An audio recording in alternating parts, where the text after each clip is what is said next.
the territory of Mi'kma'ki is covered by the treaties of peace and friendship, which establishes the rules for what is going to be an ongoing relationship between two nations.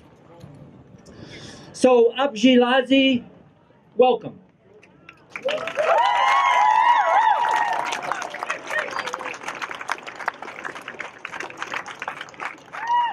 So good afternoon to everyone and welcome to Pictou Harbour in the beautiful town of Pictou.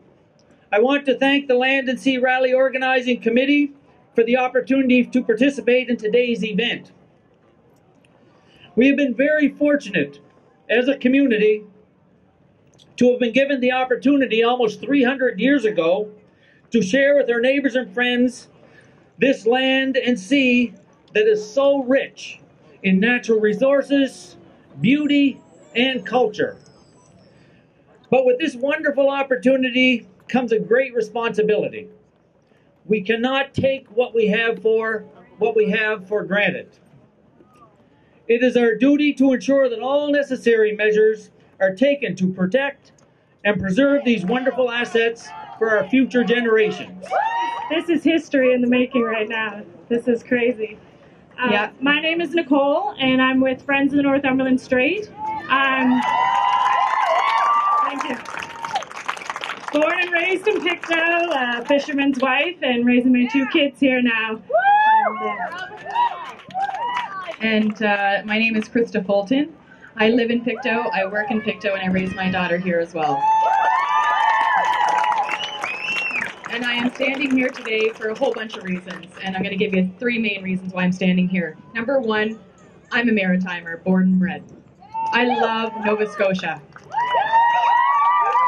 I feel so lucky to live in such a beautiful province. We have forests, we have an ocean surrounding us in every direction.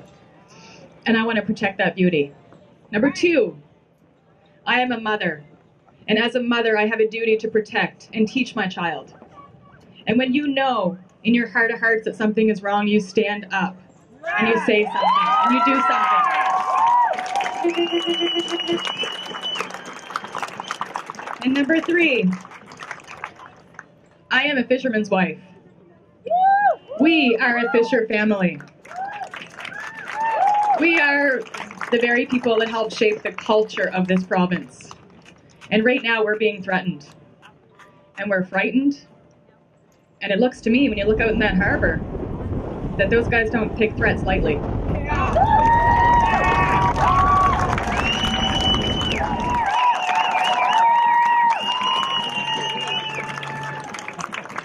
Hello. I want to say thank you to all of my fellow chiefs for traveling here today to be here. They are so overwhelmed with what they are seeing today. The act of solidarity. I want to thank all the volunteers with No Pipe. And most of all, I want to send a special thank you, Surya Croy, to all of you for being here today.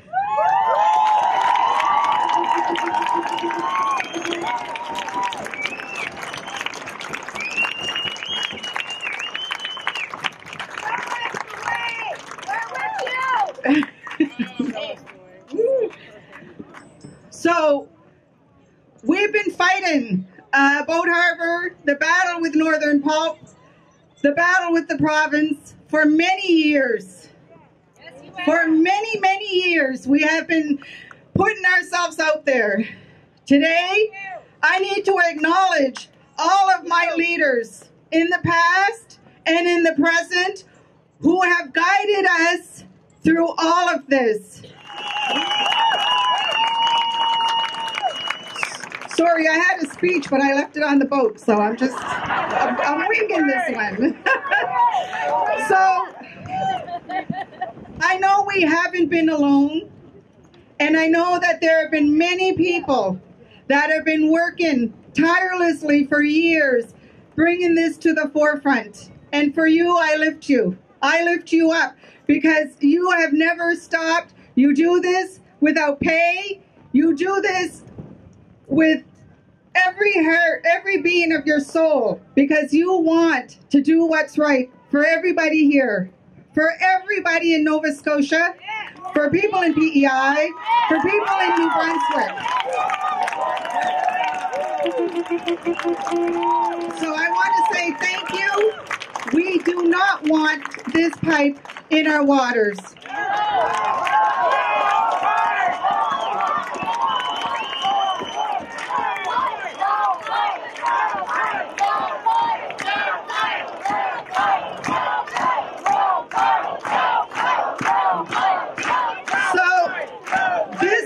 Beginning. This is not going to end today. We will continue to be on this water because we have a duty to protect the water and all that lives in this water. We need to protect the air that we breathe. We need to protect our lands.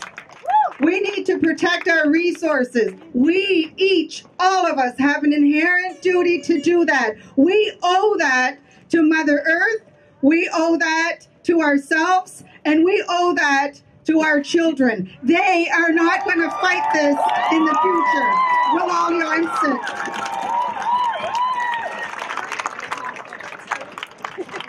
Thank you very much.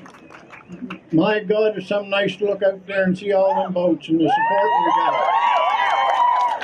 we got. We have people that couldn't make the trip by water, but they made it by land. We have guys here from New Brunswick, we have guys from Shetty Camp, we have guys from Cancel, and believe it or not, a couple of days ago we got 350 signed letters ready to be mailed to Catherine McKenna, Dominic LeBlanc, and Mr. Trudeau from Alberta, of all the places.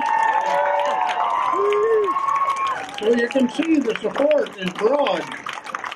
It's another amazing thing to look over there today and see there's very little smoke coming out. Maybe Bruce Chapman might have gave the workers a day off to join our pipe rally here. Kind of looks that way, don't it?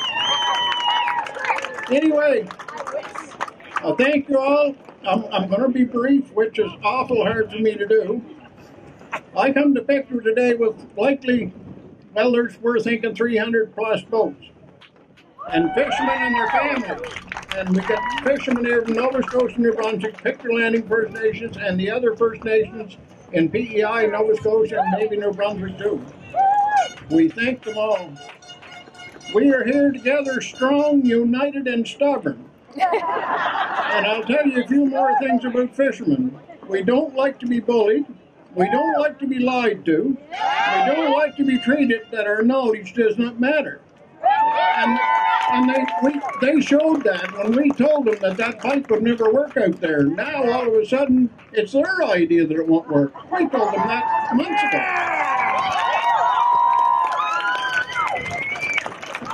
And I think they all need to go and get a hearing aid check because, you know, they won't listen to it. Here's a pamphlet that was sent out by the mail, and I understand to put it in people's mailboxes, I guess, in Pictou area. And it says here, nice big quote at the bottom, pulp mill effluent shouldn't affect the fishery in the Northumberland Strait. Well, you know, if I was to tell Bruce Chapman or Kathy Kluche, maybe I shouldn't fire you, would they go out the next day and buy themselves a new car or a house or something, you know? It shouldn't is not good enough. There's no word like shouldn't.